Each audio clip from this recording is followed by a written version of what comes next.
Thank you, dear President Zoe Constantopoulos. Thank you, Sofia Sakurafa. Thank you, Eric Toussaint. And thanks to everyone who is collaborating and participating on this such important initiative, not only for Greece, for the world. Well, the first step of a debt audit is the document analysis. So, since I arrived here in Greece, I've been fully at disposal of the True Committee and dedicated my time to read word by word the agreements that are ruling the Greek debt since 2010. They are written on a very confused way, illogical sequence, and some parts of the text are missing. As I started to summarize the main ideas in each paragraph, some mechanisms started to show up, as I'm going to present you. This is a preliminary work, I must say, because we are based on texts found on official web pages. So far, we have not received the signed complete copies. But the copies we found in official web pages could already show the main steps inserted on these agreements.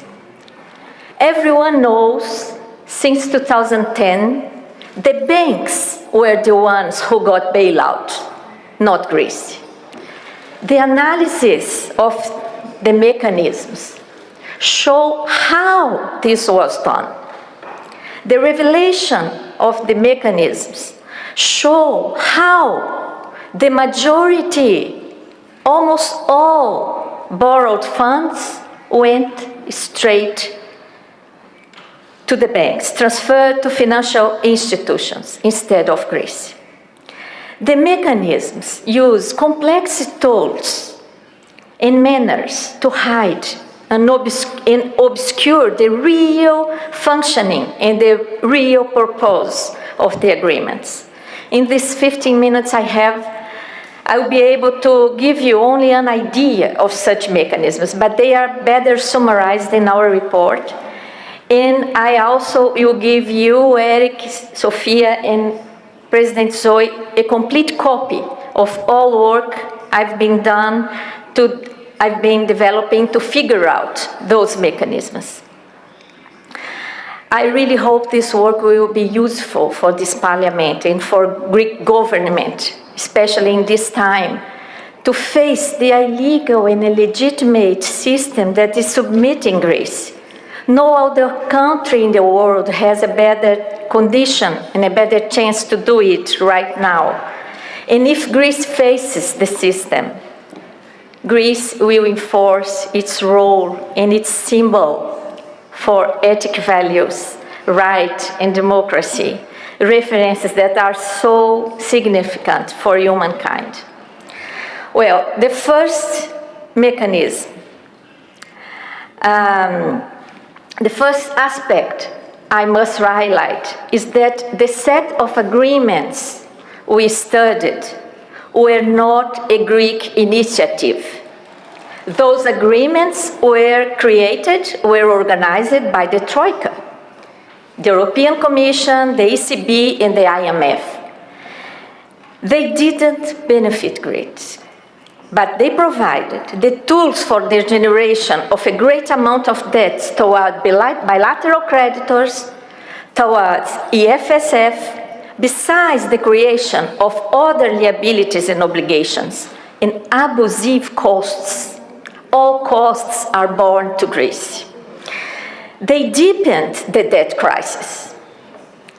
At the same time, those agreements provided the acceleration of the privatization in Greece and enabled the transformation of public assets on ways for paying debts.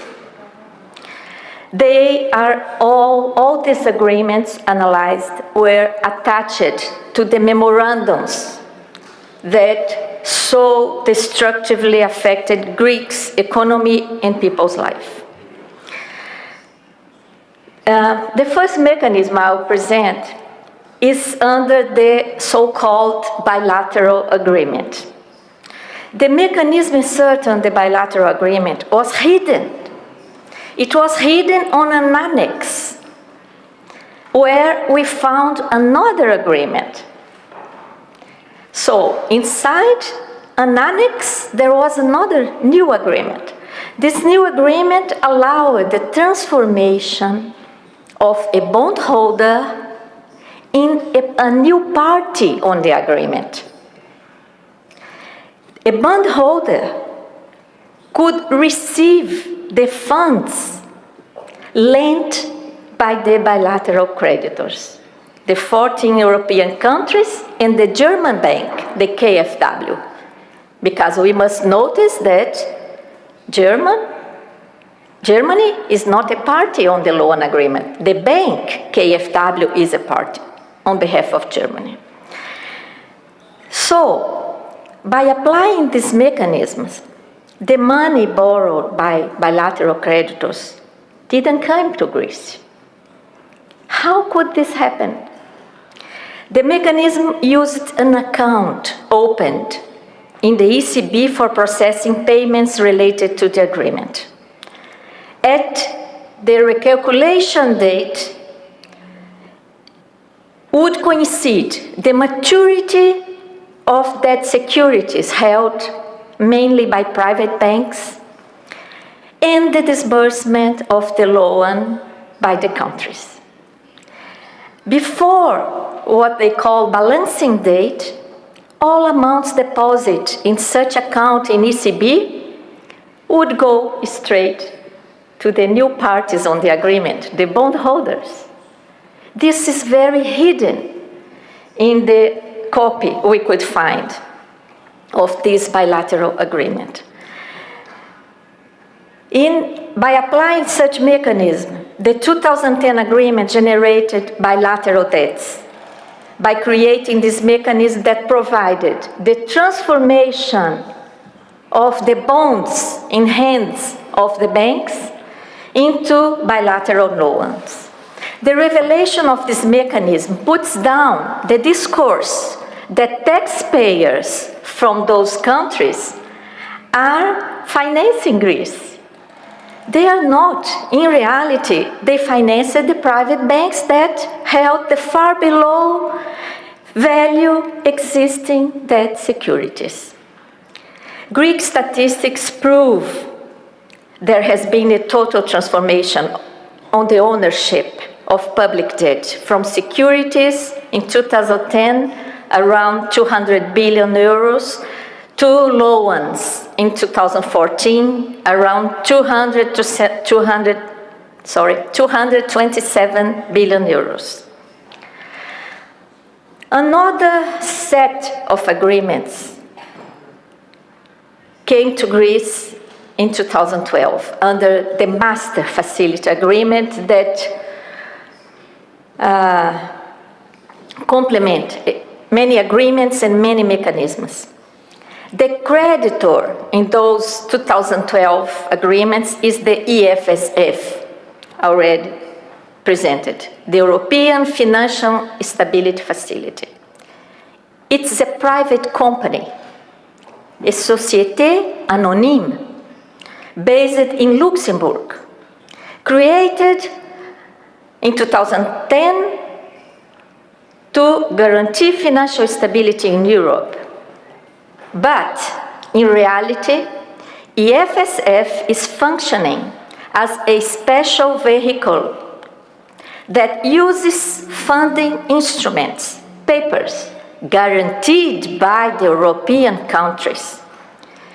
These guaranteed papers end up supporting private banks. At the same time, the toxic assets the banks had are being addressed to public sector. We can see that on the Bank of Greece off-balance sheets.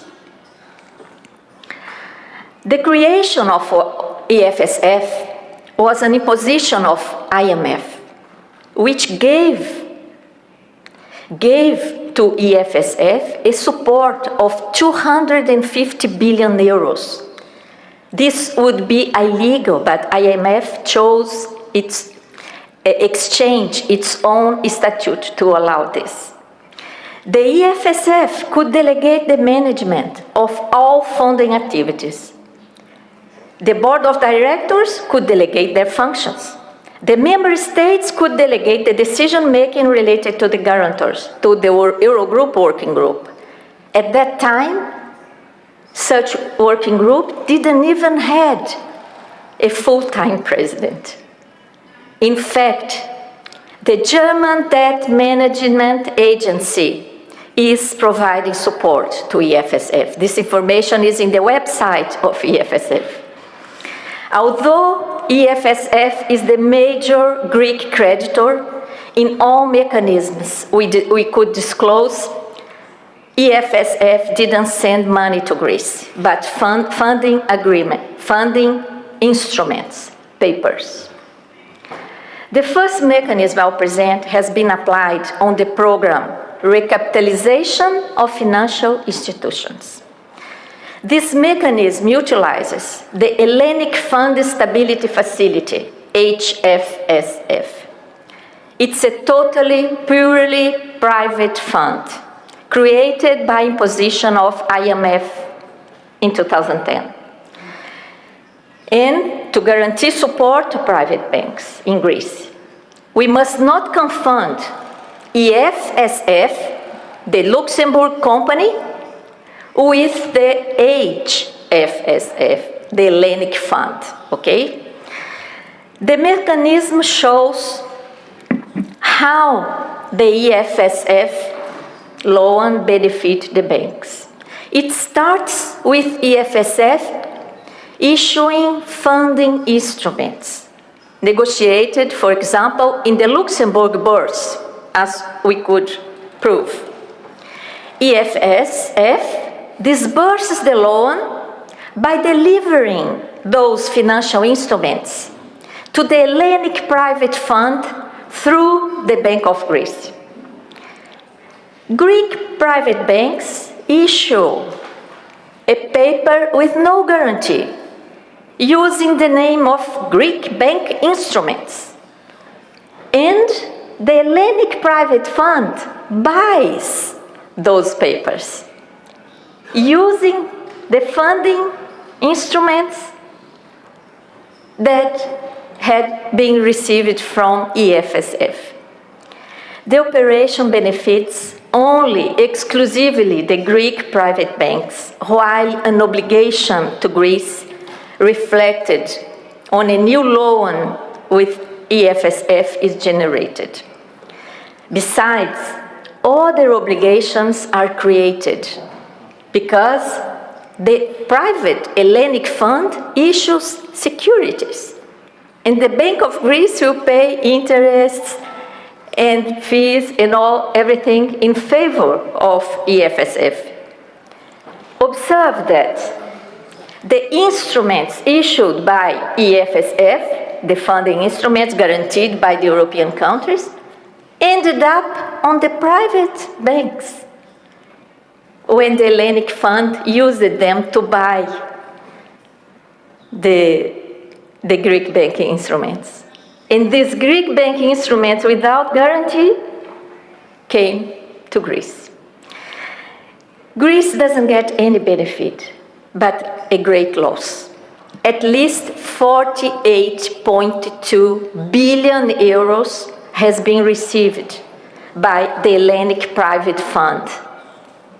48.2 billion euros has been received by the Hellenic Private Fund by this mechanism to apply in recapitalization of financial private banks. How can this type of debt be sustainable? A debt with no benefit for the country, that just passed through the Bank of Greece and the Hellenic Private Fund and served the private banks. How Greece can afford it? How any country can afford this? And pay back in cash, not only the principal, but interests, costs, fees, and other obligations that it generates.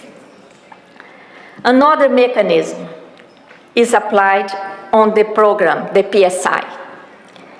EFSF issues EFSF debt securities, a paper again. The operation is co-financed by international banks, instructed by the British Wilmington Trust London Limited. They issue, in name of Greece, international bonds with many legal restrictions, so that those bonds cannot be negotiated in any legitimate stock market. They don't obey the SEC and the international rules for state sovereign bonds. They use the name of new Greek bonds for these international restricted bonds that could be issued on an amount up to 70 billion euros.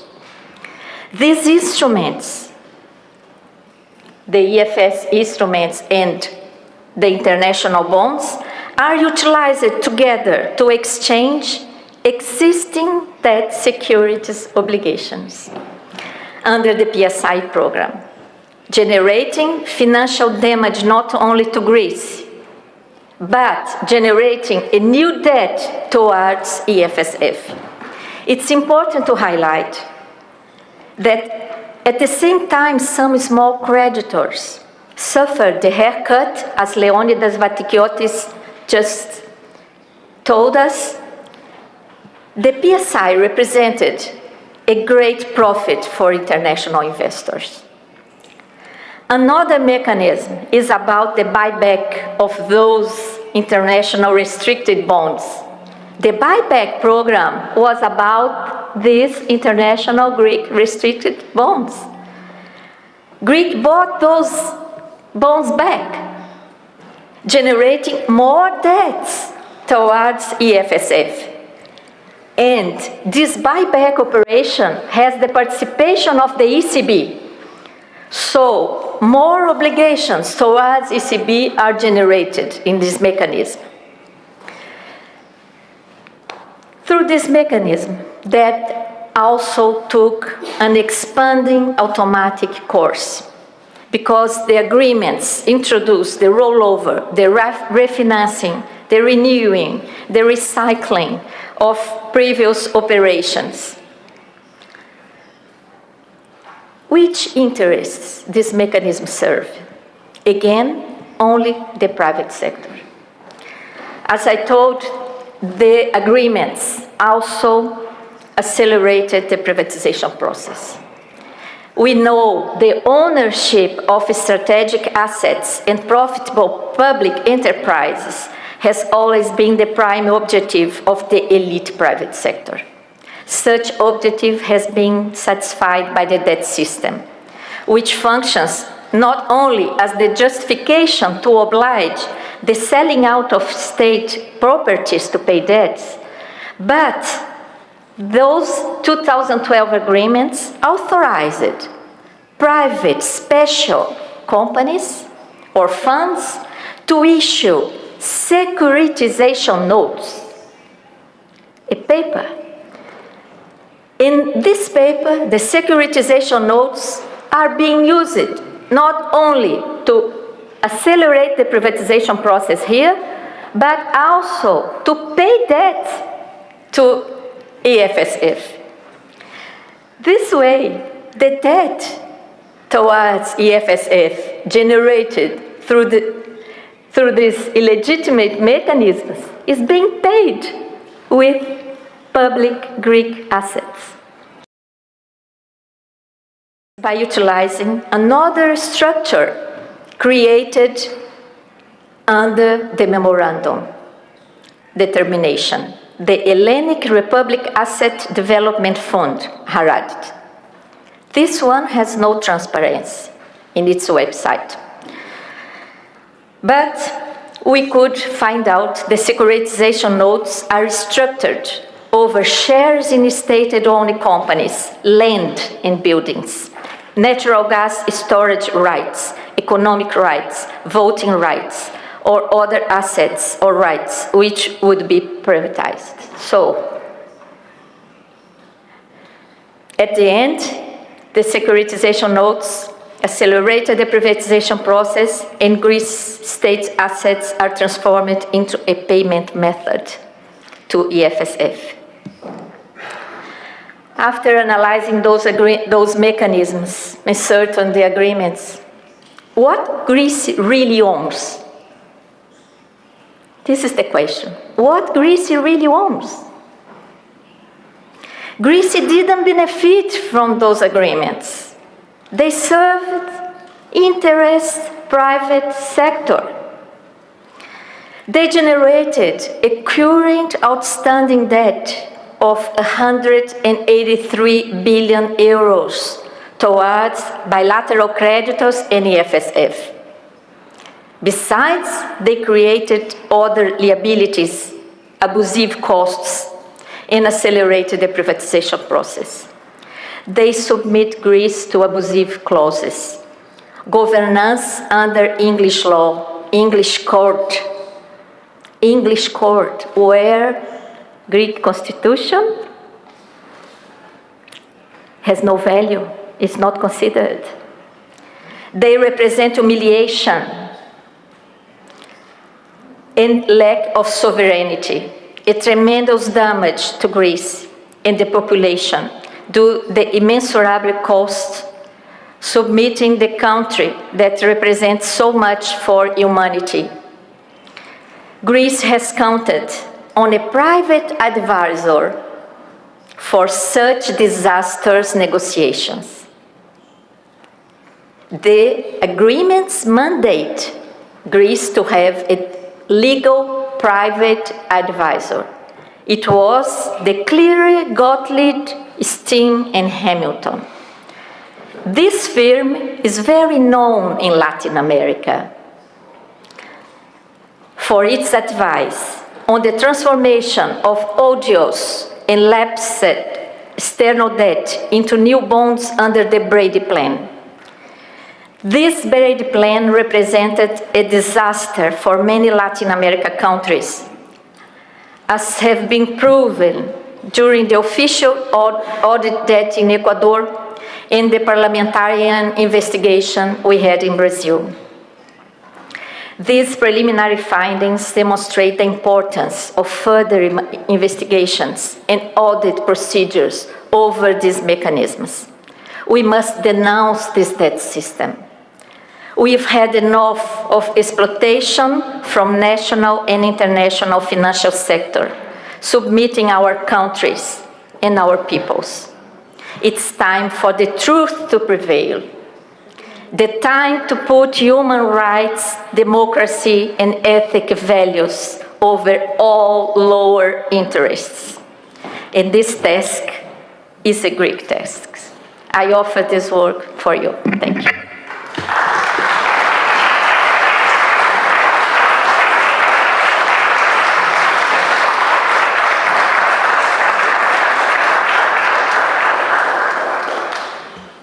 Ευχαριστούμε την Maria Lucia Fattorelli. We thank Maria Lucia Fattorelli for all her work, for all her efforts, and for everything she has said.